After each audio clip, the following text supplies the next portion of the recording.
You know those times when you are out and there's people playing with a deck of cards, or there's just a deck of cards sitting on the side? Well, I'm going to teach you my go-to trick when this exact moment happens. Cue scene. Oh, you're right there, mate. I see you've got a deck of cards there. Do you want to see something cool? It's off, mate. I'm just trying to play cards with my mates. Those moments do happen. But imagine if it didn't. Actually, I've just suddenly changed my mind. Here are the cards. Thanks. Let me just shuffle up the cards a little bit. I'll tell you what, mate. I might be wrong, but I think you're missing a card. I think you're missing the 10 of spades. How did you... You know what, check just to make sure.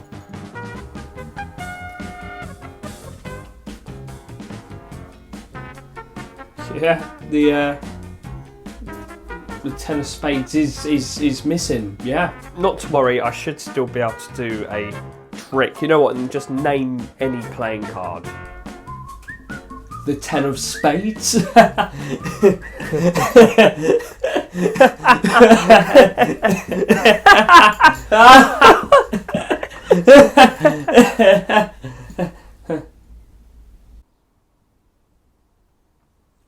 Just pick another playing card then. The ace of spades. The ace of spades. Predictable. I'll take the cards back and I'll just try and find the ace of spades for you. There you go, ace of spades. I'll even, lose it in the middle of the deck for you. And you know what, can you shuffle up the cards to make sure it's definitely somewhere in there for me?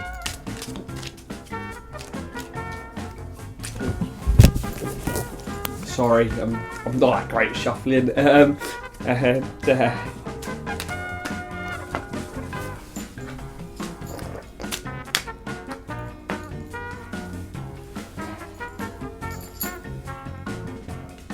You know what? Just stop there. Imagine in that moment of you shuffling the cards, I managed to get your ace of spades in my back pocket. Would you be impressed? Okay. It's the 9 of clubs. That weren't your card, was it? It wasn't the ace of spades. You know what? I'll try something else. Bro, you are shit at this. What was the card that was missing from earlier? The 10 of spades, right? I'll see what else is in my back pocket. It's the whole deck. But if the whole deck's here, what's in my... Pick the ace of spades, right?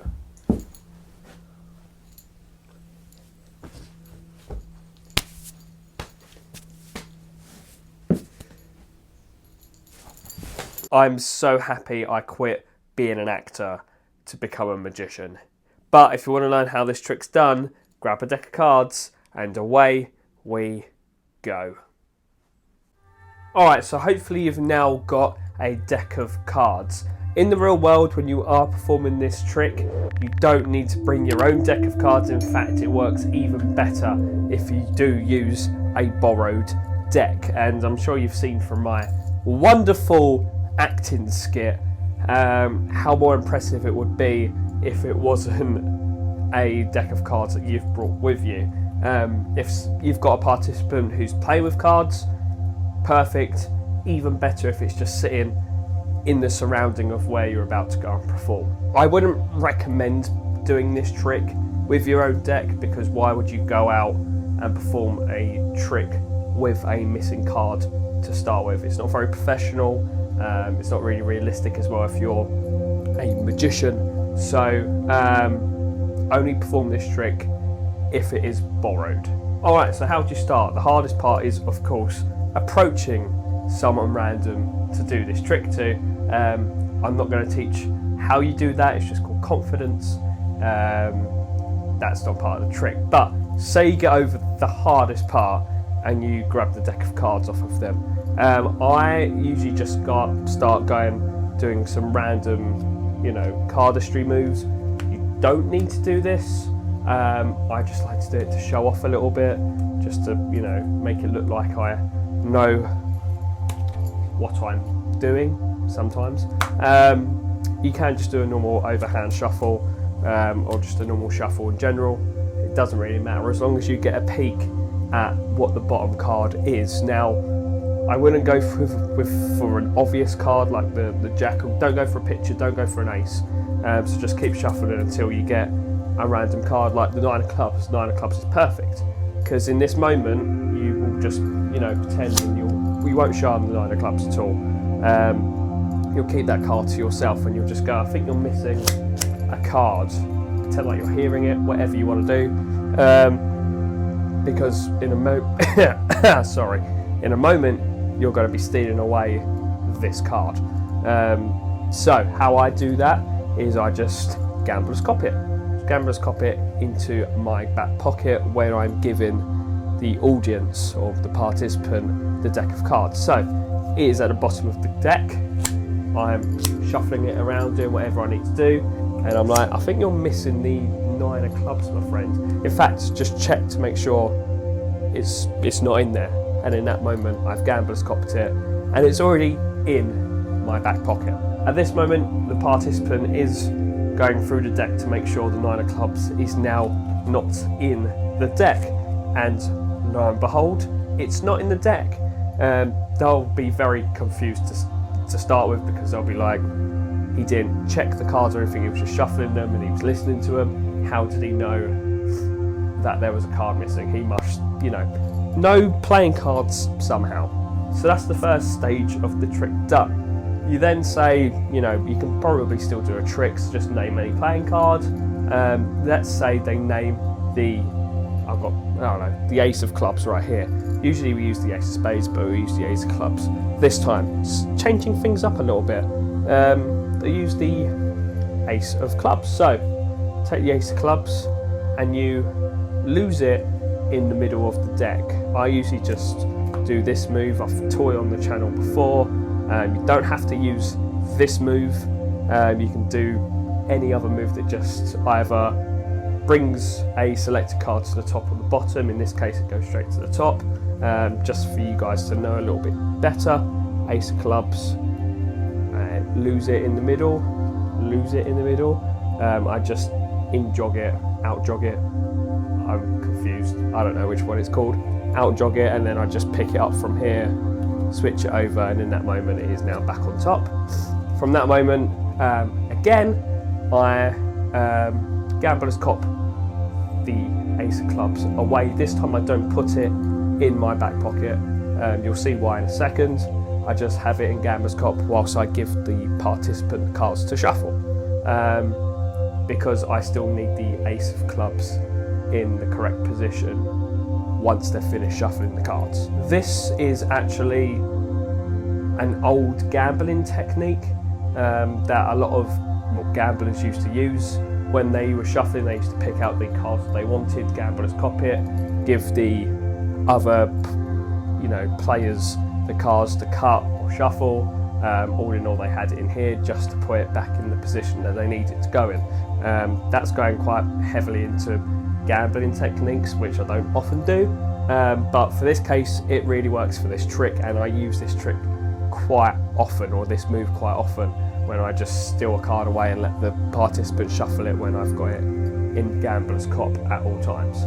So once your participant has finished shuffling the cards, you take it back and you load your Gambler's Cop card, in this case the ace of clubs, back on top of the deck, like so. It is now on top of the deck, and you explain to the participant, how cool would it be if in that moment I managed to get your chosen card, the ace of clubs, in my back pocket? And obviously you're probably thinking you haven't got that card in your back pocket, you've got the card from earlier, which is the 9 of clubs. You're correct, because in this moment, when I said I like doing the Gambler's Cop, and I've done the Gambler's Cop twice already in this video? Well, we're going to do a Mahusive Gambler's Cop. We're actually going to cop the whole deck, apart from the top card, which is their selected card, the Ace of Clubs. And how you do that is, if you know how to do the Gambler's Cop, I'll show you with one hand. It's basically just have it in this fleshy part of your hand here against your either ring finger or little finger, depends, and it is unseeable when you drop your hand like this. You can't see it on camera, but it is unseeable. So you're doing exactly that. It does take a little bit of practice with the full deck, and you've just got the one card here. In this position, it looks like you've got the whole deck still in your hands. You see, you barely even notice. You probably will now, it's on camera, but you'll barely even notice that I have got the whole deck here instead of just one card here. This move does take a little bit of a practice, but if you're used to the Gambler's Cop, this will be quite easy to pick up. So, Gambler's Cop, the whole deck, and you put the whole deck in your back pocket, pulling out the bottom card. Doesn't matter what this card is. In this case, it's the Joker, probably not the best card, but you go, the Joker, whilst you've got this card here in plain sight, the chosen card. They think this is the whole deck, it's inside all times. So you pull out the card and you go, the Joker. That wasn't the selected card, was it? That was the it wasn't the Ace of Clubs, was it? Let's see what else is in my back pocket. At this point, because you've already put the lost card from earlier either in the right position in your pocket, I usually put it behind. It's kind of difficult to explain, I'll show it in a second. I now pull out the lost card from earlier, the 9 of Clubs. So then they're a bit like, ugh, how did that lost card appear in his back pocket? That's another little hit for you. And then I go, you know what else is in my back pocket? Let's have a look. You pull out the full deck. They look very confused because they think in your hands the full deck, when in reality it is their chosen card. Trick over. They're amazed that you managed to get the full deck and a missing card out of your back pocket. And the trick's over. In this case as well, you've now got the full deck. The 9 of Clubs is now in play. You've got the full deck in play, so they can move on to do other tricks with a full deck of cards. So I'll explain what I do with the missing card in my back pocket, if I can. So, I've got a cough if you can't tell. Let's put the Joker here, and we'll put, actually no, so we don't get confused, the Ace of Clubs, just take it out for the moment. Joker at the bottom, and the 9 of Clubs is in the pocket. So say it's sitting in the pocket here, because you put it in there earlier. When I Gambler's Cop the deck into my back pocket, I slide it in like this. So now the 9 of Clubs is on top of the deck in your pocket, and in that moment you slide out the bottom card, and it's the Joker or whatever card it is. Doesn't matter, it's just not the chosen card or the missing card. They look very confused. The participant think the trick's gone wrong. Then you pull out the top card, which is the missing card from earlier. They'll kind of think this is a bit confusing, and then you pull out the whole deck apart from their chosen card, which is already out in your hands. And that's the whole trick. It is one of my go-to tricks when I see someone with a deck of cards, or there's just a deck of cards wherever I'm performing. Even if I'm not performing, I just see a deck of cards sitting there. I usually just go, hey, do you guys want to see something strange? And take the deck of cards and do this exact trick. Probably not anymore, now I've taught how it works on camera. So if I've performed this trick to you and now you're seeing it, how it works, you're welcome, I guess. But that is the tutorial done. I haven't done a tutorial in a while, so it's kind of nice to go back and do a tutorial for once in a blue moon. Has it been longer than a blue moon? I don't know. That is the end of the video. If you did enjoy it, please like the video, subscribe if you want to. I've also got a load of new merch out. So this is one of the bits of merch. I also wore the other bit in the skit from earlier. And if you want to check them out, be my guest. I'd really appreciate it. And also it's going to help the channel out a lot. I'm working on a series at the moment called Is Magic Real? The production for it has already began, so any money that I do get from the merch is going straight into that series. But that's about it. Check me out on Instagram as well, where I post more like tricks and things like that. But that is the end of the video. I hope you enjoyed, and I'll see you in the next one. Adios.